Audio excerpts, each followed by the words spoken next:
On a quiet summer evening in the small town of Harmon, California, everything is as ordinary as ever. George Malley, a well-liked and easygoing auto mechanic, is celebrating his 37th birthday. The townspeople have gathered at a local bar to mark the occasion, sharing laughter, stories, and cake. It's a cozy, familiar gathering, the kind that defines small-town life. George isn't someone who stands out in a crowd. He's friendly, dependable, and modest, a man content with his routine. He runs a local garage, fixing cars with a calm demeanor and genuine smile. He's known to all and liked by most. But that night, something extraordinary happens that will change George's life and the lives of those around him forever. As George steps outside the bar for a moment of fresh air, he gazes up at the night sky. Suddenly, a blinding flash of white light explodes in front of him, illuminating the dark sky for a split second. George stumbles backward, falls, then lies still for a moment before sitting up, dazed and confused. When he gets back on his feet, he seems physically unharmed, but inwardly, something has shifted. Back inside the bar, George tries to explain what he just saw, but his friends laugh it off. They tease him about having too much to drink or staring at the stars too long. George, however, knows what he saw. It wasn't a hallucination or a dream. It felt real, powerful, otherworldly, but he can't explain it. In the days that follow, George begins to change.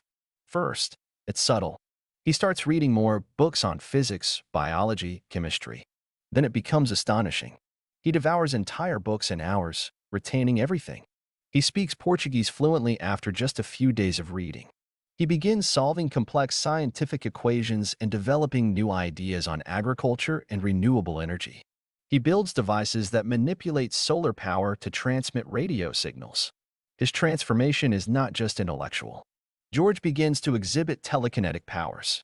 He can move objects with his mind, starting with a small pencil, then gradually heavier things. He doesn't fully understand how or why, but he feels driven to explore the limits of his newfound abilities. His best friend Nate Pope, a local radio technician played by Forrest Whitaker, is the first to notice these changes. Nate is both amazed and confused, watching as George's intelligence grows exponentially. Doc Brunder, the town physician played by Robert Duvall, conducts tests but finds nothing physically abnormal. Meanwhile, George becomes increasingly drawn to Lace Pennamin, a single mother and woodcraft artist played by Kyra Sedgwick. Lace is cautious and reserved. She's been hurt in the past and is raising two children on her own. She's wary of George's interest but intrigued by his kindness. George, in turn, is gentle and respectful. He buys one of her handmade chairs, then another, just to keep the conversation going.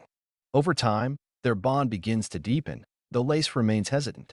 One afternoon, George experiences an overwhelming feeling, a sense that something major is about to happen. He writes down the coordinates and the date, predicting a significant earthquake in a nearby area. When the quake hits almost exactly as he described, the news spreads quickly. At first, people are amazed. How could he have known? But wonder quickly turns to fear. Local authorities, now more suspicious than ever, begin to question how George could predict such a catastrophic event. The FBI returns, pressing harder in their investigations. They want to know if George has access to classified information, secret technology, or if he's working with an unknown organization. George insists he just sensed it, but no one can accept that explanation. To better understand the scope of his abilities, a group of scientists, including Professor Ringgold, a renowned neuroscientist and researcher, are brought in. Professor Ringgold meets George at a university facility. Initially skeptical, Ringgold becomes fascinated by George's capacity for learning and perception. He conducts brain scans and cognitive tests and begins to see that George's brain operates in ways science can't fully explain. Synaptic activity is off the charts, and neural pathways seem hyperactive and reorganizing themselves in real time. Ringgold is both awed and concerned. He writes in his notes that George's brain resembles a supercomputer processing vast amounts of data, far beyond any recorded human capability. Yet he also sees signs of deterioration, neurons burning out like overloaded circuits. Ringgold warns George that something might be terribly wrong. Back in town, the community continues to grow uneasy. George's telekinesis and mental acuity frighten them. When he solves a long-standing agricultural issue using innovative methods, the town sheriff contacts the FBI again. The FBI interrogates George and subjects him to a battery of tests. They suspect he may have been exposed to some unknown phenomenon or government experiment, but they find no answers. George is neither dangerous nor explainable. He's simply different. One evening, the town is thrown into turmoil when a young boy goes missing.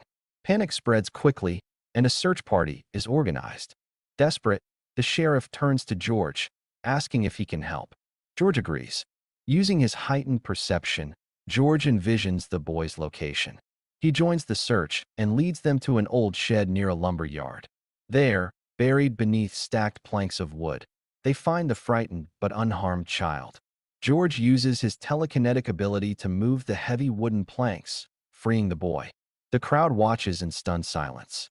It's a moment of heroism, undeniable and visible. For a brief time, the town's fear is replaced with gratitude.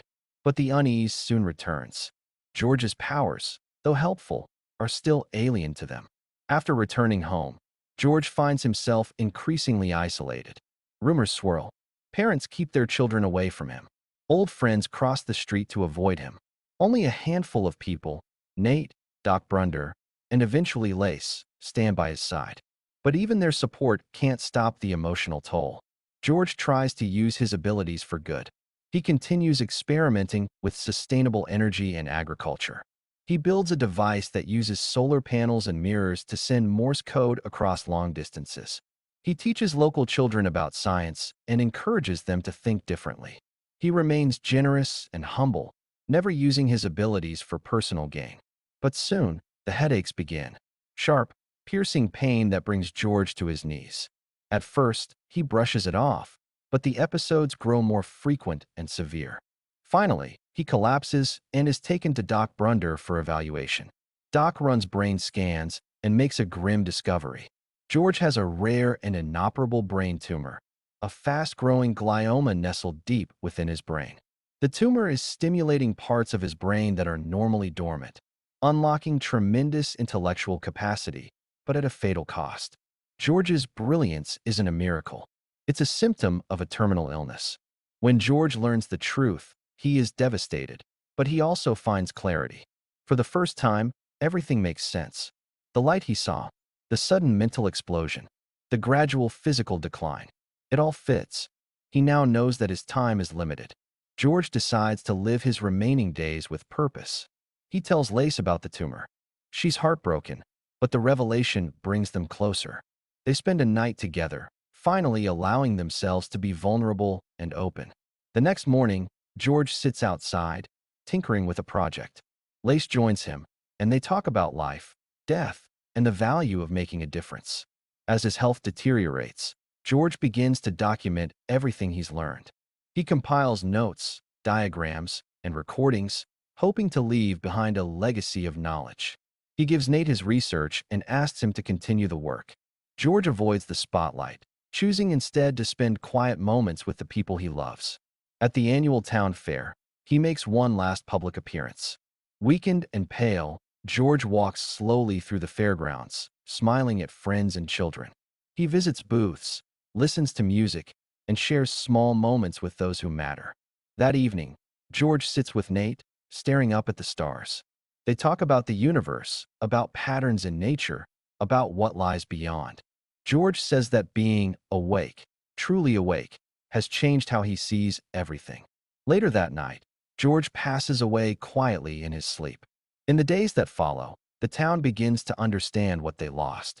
The fear and suspicion are replaced by sorrow and reflection. George Malley wasn't a freak or a threat. He was a man who saw more, felt more, and tried to give more. Lace continues making her chairs, but now she includes a small inscription carved underneath the seat, an apple symbol, inspired by George's favorite tree. Nate takes over George's experiments, continuing his work in energy and communication. The final scene shows Lace and her children picking apples from the tree George once admired. It's a peaceful moment, filled with love, memory, and quiet tribute. George's presence lingers, not in his powers, but in the lives he touched. Phenomenon isn't a story about superhuman abilities. It's about the human heart, about the fear of the unknown, the pain of isolation, and the beauty of living a life that matters. George Malley didn't just become smart, he became awakened. And in doing so, he reminded everyone that the brightest light often shines the shortest time, but its glow can last forever.